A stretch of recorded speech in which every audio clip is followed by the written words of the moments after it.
Well, this is chapter 18 of the Speaker's Primer, and this chapter is on presentation aids. And we use the term presentation aids. There was a time when this chapter was called visual aids, but there are so many different things that you can do now. The traditional presentation aids include models to bring in. You may have charts. They could a lot of different kinds of charts you could have. You can have a line chart. You can have a bar chart. You can have a pie chart. Different graphs that you can have, line graphs, bar graphs, histograms, other things along that line. Charts can show the development of something. Charts can show progress. Charts can show growth. Graphs can show growth. One thing to remember in terms of a pie graph, it should always add up to 100%. You may bring in objects, the actual object that you're discussing. You can also use photographs. You have to be careful with photographs, though. You're going to show a photograph as a visual aid. It should be large enough that you can show it to the class without having to pass photos around, because if you pass photos around, what you really do is just distract every member of the class one at a time as you go through your speech.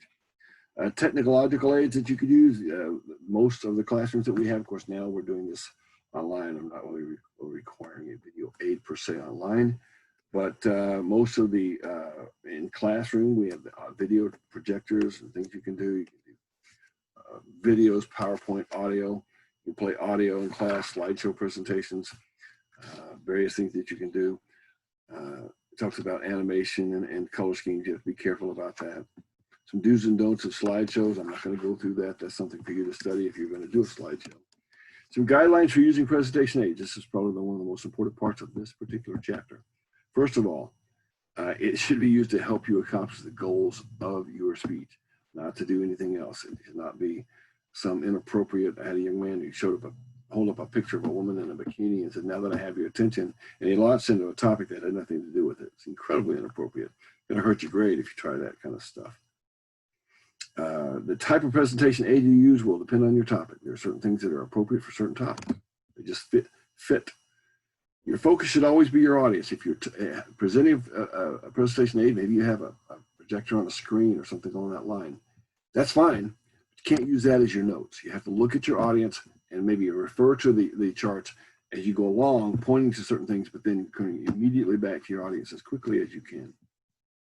You want to, if possible, remove each aid as soon as you're finished. That's not always possible.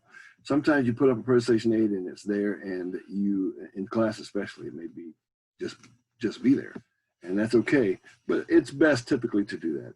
You want to practice your speech with your presentation aid, because your presentation aid changes your speech. It changes how long it is.